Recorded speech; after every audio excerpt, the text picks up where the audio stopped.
Raymond, Reginald, Gordon, Atkinson, Ray, Acco, Coach, Super Ray, Reggie, Dad, Grandad, Husband. There are many names that have been used for our Dad, all of them treasured with cherished memories of him.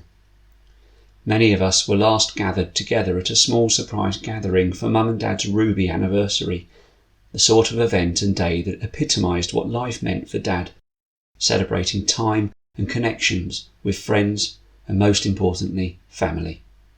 Dad was born on the 26th of October 1955 to Gordon James Atkinson and Ruby Elizabeth Rose Atkinson. He was the youngest of 4 children, Valerie, Douglas and Dennis.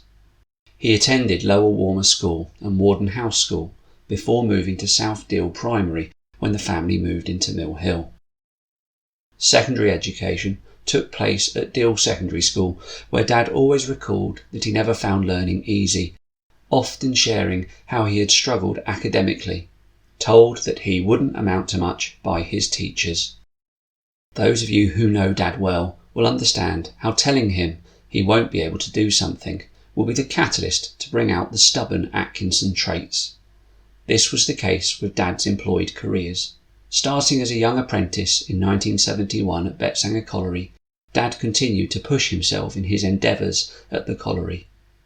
He was proud of the work carried out there and always spoke with pride about the time at the pit. When the colliery closed, Dad started to work as what he called a grease monkey on the P&O ferries. They did not recognise the qualifications and experience that he had accumulated whilst working at the colliery. This tenure only lasted 6 months. He could not bear the time away from the family with the week-on, week-off patterns. The solution was for Dad to start work as a self-employed builder. This enabled Dad to support Mum while she undertook her access course and completed her teacher training. Quickly building a strong reputation in the community for the quality of his work and never needing to advertise, building work was always available through recommendations and word of mouth. This alone is a testament to the variety and ability of his skills. He could turn his hands to any job. In 1994, Dad returned to career employment, this time with British Rail at the Ramsgate depot. Again, no skills, qualifications and certificates were recognised from previous employment, and Dad had to start once again at the very bottom, pushing a broom on the shop floor. Dad persevered, and by the time he retired in 2015, he had once again built himself back up to production delivery engineer. Retirement was only short-lived, as Dad was quick to pursue other projects such as house renovations and being asked to return to Ramsgate as a contractor to train the teams and to help keep the boys in check. Dad always fondly recounted some of the practical jokes played amongst the team members at Ramsgate. Many mug stories and Malcolm was often mentioned. Of all his career achievements, it was the mines rescue and first aider elements that really struck a chord with Dad and had such a wide impact on others. There are several stories where those skills were used to help many other people, in many walks of life through the years. As in his work career, Dad always took challenges head on and had an instinctive drive to win, never wanting to lose, but never without being a good sportsman. There were so many sports that Dad enjoyed competing in to a high level. From javelin at school, even managing to skewer the teacher's brand new sports jacket, judo at the British Championships, to the what would seem trivial events to others, such as the Dad's Race at Mungem School Sports Days. Even during games and downtime on holiday, Dad would encourage us all to take part and would always join in, whether it be playing table tennis, doing underwater swimming competitions, or a hard battle game of cricket, like the game at Mablethorpe, where losing the ball so that a draw could be the final result was a fine end to a great afternoon. We're not sure the holiday rep was happy with Dad intentionally losing the ball on the clubhouse roof. Dad was always family orientated, doing what he could to support others, his children, all of his grandchildren and wider family and friends all benefited from his unselfish nature.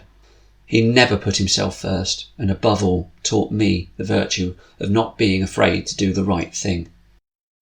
He supported all of us right up to the end.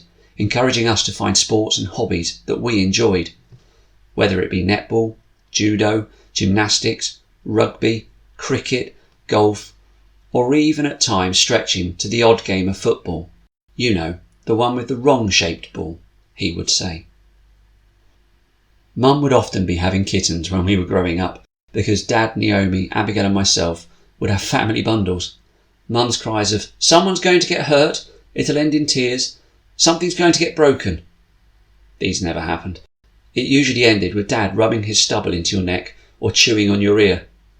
Dad would give anything and do anything to support the grandchildren. Each and every one have enjoyed being raced around the garden in the wheelbarrow or having rides on Grandad's shoulders.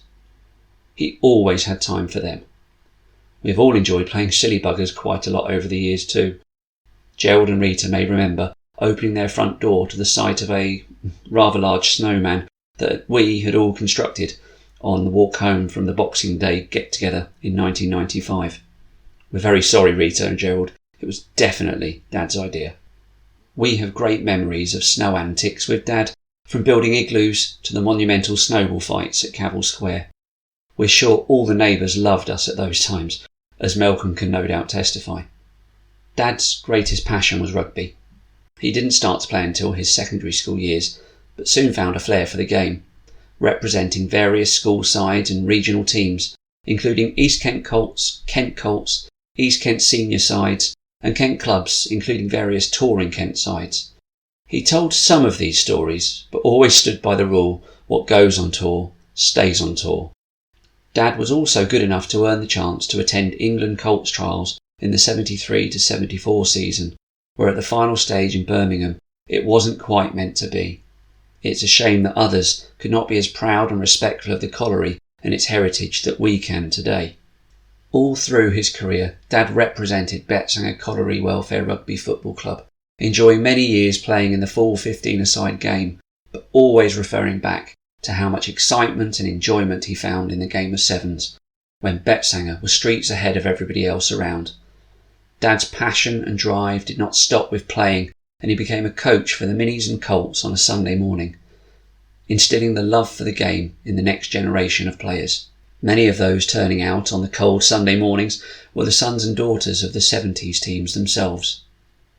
Dad always had rugby as a constant in his life, and was still sharing this passion and respect for the game as a referee for men's, ladies and junior games. Dad wanted to keep the spirit of the game alive. Dad was our DIY Mr. Fix-It, our Bob the Builder. We could always get a project done with Dad. It may not have always got done as quickly, but you knew it would be bang on. Many of Dad's sayings have been instilled in us and the grandchildren. A blind man would like to see it. Builder's eye, measure twice, cut once. As well as the ability to bang your thumb with the hammer, stick it under your armpit quickly whilst having a quick hop around the garden without cursing. For many of us, it was during these DIY moments that we had the deepest and most meaningful chats with Dad. Whether it be whilst stood in a trench, crammed into a confined space under the cupboard like Harry Potter, hanging out of a first floor window by the ankles, or straddling the ridge tiles without safety straps, he had an ability to pick his moments. Many people say you only live once. This needs to be rethought. You can and should live every day. You only die once, and this passing is one that we find, as many have said, shocking, unjust and unfair. We could reflect on this with bitterness, but that would not be what Dad would want. We know that Dad achieved so much in his life. We are proud to be his children, to have been shaped by his and our mum's guidance and their shining example. He always valued and celebrated time with family and friends. He was a proud man, but he was always more excited about the achievements of others and rarely shared his own achievements above theirs. He was loved and respected by all of us here. Our dad, granddad, husband, brother, our hero.